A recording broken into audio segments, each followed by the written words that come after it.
Hello, been a while, still haven't moved house. These things happen. Bloke that we're buying from still dead, so still where we currently were. So but that's all about to go through apparently, which is all very exciting, other than the fact I'm not going to have a layout. But I want to show you something which is very strange, but is in the spirit of this channel, which was set up for me to show you things as and when I wanted to, and then I got a bit carried away with uploading specifically and this, that and the other, and then it all got a bit out of hand, and then I disappeared a few times, and maybe I'm back, I don't know. But anyway, something I want to show you, and it isn't this, but this is a kit built wagon that I built a while ago, and it's the best one I did because it actually rolls to a degree. The wheels are sort of, that one's pretty good, that one's less good, but does spin. I'm not one of these people that subscribes to the old Sounds Strange thing, that if I put this on a level which is sort of 0.001 degrees that way, that this should roll off in infinity and punch itself through the wall. Next to me, I think, yes, you want it to roll to a degree, but it's going to be pulled by something, so it doesn't need to roll freely anyway. This isn't what I wanted to show you. What I wanted to show you is related to this. I went to a model railway show in Birchington, and I started speaking to a bloke who was called Paul, invariably, and he had what I think is one of the best things I've found for railways, which is this, and more specifically, these.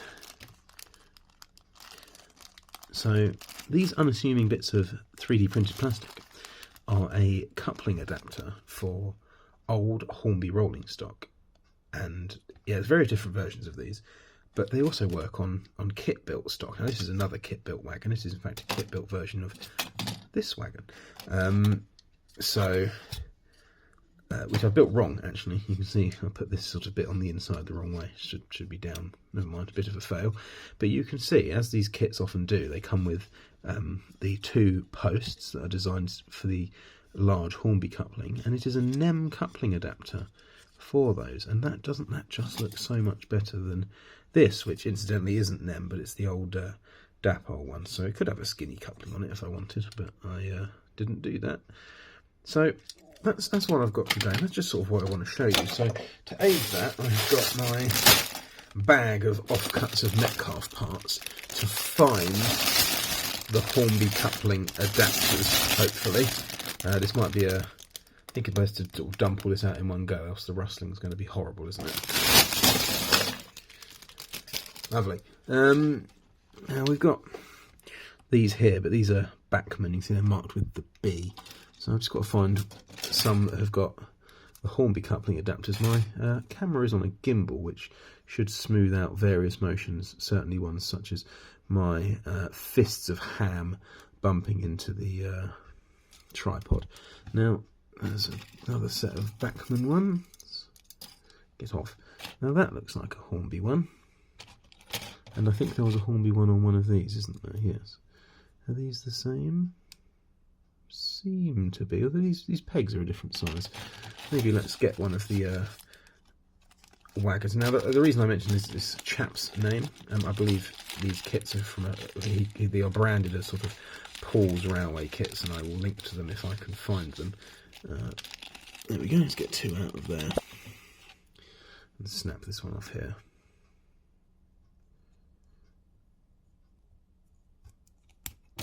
There we go. So I think the idea is it loops around these. Is this a Bachmann one? This could be one of the Bachmann ones because it doesn't seem to fit. Let's find one of the other ones. Yeet. These grey ones.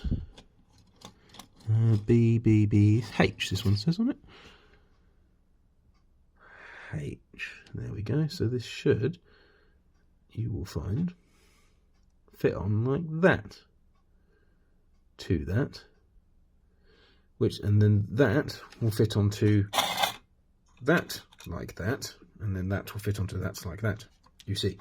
Now, these couplings might be the wrong height because there does seem to be variation in these blocks, but considering that a lot of the kits I built were from this black plastic, this one was entirely grey, and this is the only grey one I have.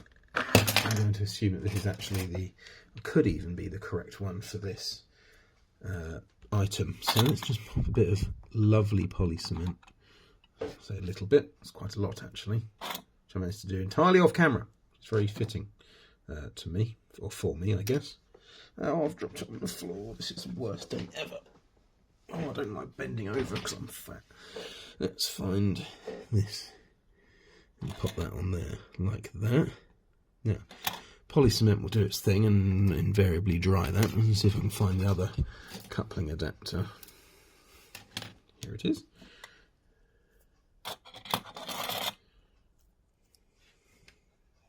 Slide that as far to the edge as it goes. Now, normally you would cut the ejector pin marking off the back of something like that, but I think in a way it probably helps line these up with the sort of crenellations that are on the underside here. And then, thankfully, unlike a lot of 3D printed things, I find, or in my experience, these do actually glue quite nicely to these. So let's put these on here. Now this does come with an included instruction manual, but it wasn't very clear on this point, so I feel like I want to, maybe that's why I'm making this video, to make this point. This isn't symmetrical. It's got a flat side and the pocket side. Now, as far as I can work out from doing a bit of experimenting, this has to go so that the flat side faces up, so that the pocket side glues to the coupling sort of support, and then you just have to be sure that it doesn't point, that it definitely sort of points horizontally. You don't want to accidentally sort of poke it. So you can see that, see if I can line this up, that isn't horizontal, and by the time you put a long NEM coupling in that, that's going to be sort of pointing up there. So you just need to make sure that you're just focusing is not a skill. There you go. And just slide it all the way forwards, I feel. Make sure that it's sort of, you look dead on and that it looks about as you would expect. Bear in mind this is a kit-built wagon, so it's probably a bit wonky anyway. And that's on there like that. Let's get another one. The other one, in fact. And we'll just do the same. All we'll quickly do is put a dollop rather on each of those two spikes, just to sort of lock that in place.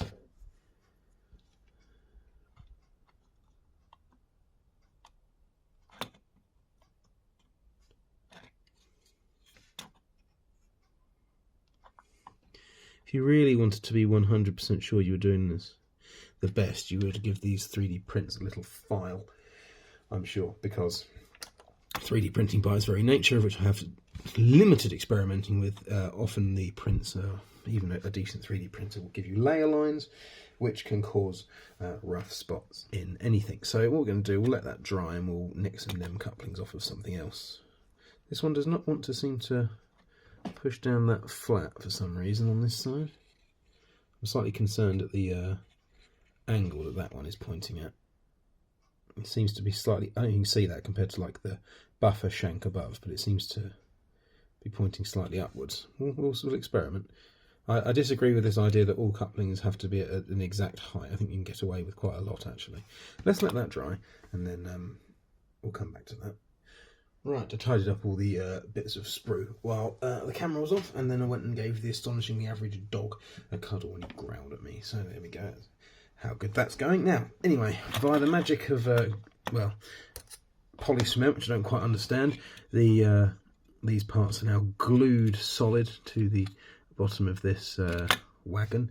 So for argument's sake, what we'll do is we'll steal a coupling from this one. Now this one, you can see, is about the right height, slightly droops down. That one slightly points upwards and actually has trouble coupling to some items, but it's still better than the alternative. The alternative is a lot of these kits come with a sprue like this, where you build a coupling out of this block here.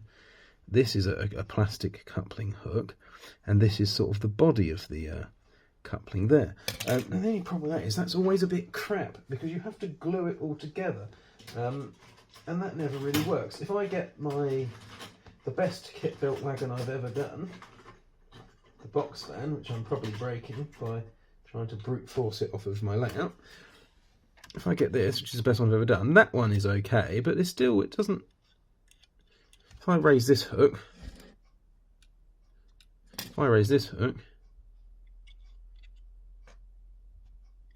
And the other one, glued, is just... Oh, well, the other one's the same. But I have other wagons such as this, where the coupling hook's just glued in place. I think this is one. So that one I didn't even bother on that side. Just put the vague idea that couple something on it that has the hook on it. And that one... Well, okay, well this one isn't glued either, but I promise you there are some. But this one doesn't raise up very much. Not very useful. And that's the problem really, is that you have to glue the body of the coupling, the D-ring, to that block and sort of sandwich that in the middle. And you really want a coupling to be quite precise, and it's not best for that. Look at the lovely satin paint up on the bottom of that. Doesn't that look great? Anyway, let's rob this NEM coupling off of here. Look at that. Lovely. And pop it in here, hoping this has dried sufficiently to not come off. And there we go. This is now NEM equipped. It's at the right height, mostly.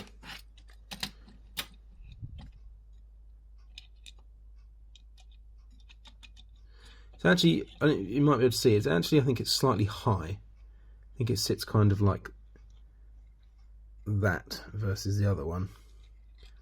But, I mean, the problem with that is likely to be that the coupling post on there wasn't the right one.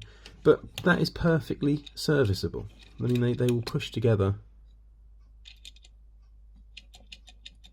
fine, and they are both connected there. They're both biting onto the sort of ring, or they both had the ability to. One's a bit shorter, so there's only ever one sort of biting at one time. If you can see there that this one isn't, the hopper isn't attached to the this one. So there we go. NEM equipped, and that is so much tidier than the alternative. I mean, this is an alternative, I guess, and I think that looks a bit naff. This is so much tidier. I mean, if you want to have that at the end of a train, if you want to do a brake van, you just pull it off and it looks completely tidy. And if you want to put it in a mixed rake of stuff, so this is the other problem with those couplings, where the friction comes in. Yeet, oh dear. Anyway, you get the point. And I don't understand everyone's obsession. This is my favourite loco ever, by the way. I don't understand everyone's obsession with the idea that if you mix coupling types, hell and high water is going to come, because it just isn't true. But if you can have all of one type, it looks a bit tidier, if nothing else, and that lets you now run old Hornby stuff or kit stock with modern NEM locomotives. I mean, there is a height difference here. You can actually, I don't know if you can sort of see that. If I try and twist this also, it's at an angle that is favourable to the light. So that kind of is. You can see that the hook of the loco there hits the D of the coupling, but it is sloped, so coupled. If I can spin these two again in such a way that if I hold those about level, that's about the height difference we're looking at. See that? But perfectly serviceable. So yeah, these are from a Paul's Railway Kits. I don't think it's a company. I think it's a man, I think, called Paul, who puts these together. And if I can find a link to some sort of store page for him, I definitely will, because I think this is potentially one of the best things I've had model railway wise. I mean, I brought these. He had these listed for £12 cash, because you're a model railway show. I didn't have £12. I had a £10 note and a £5 note, because money machines don't dispense pound coins. So I actually got these for a tenner, because he's a nice guy, and I think that is well worth that. But I mean, expect to pay 12, maybe if two people that watch this find him, and you can pay 13, and then my debt to him is paid. But yeah, that is just a really nice, useful thing. It's good for kits. It's good for old Hornby rolling stock. and that's just something I wanted to share. I think they're absolutely fantastic. I will link them in the description down below. Everyone does the down below thing. If I can find some sort of store page or just some sort of link to him where maybe you can contact him and ask for some. But well worth it. And I will leave this off by just saying I do have an idea for another video, which I'm probably going to shoot right now. So yeah, thank you for watching. Goodbye.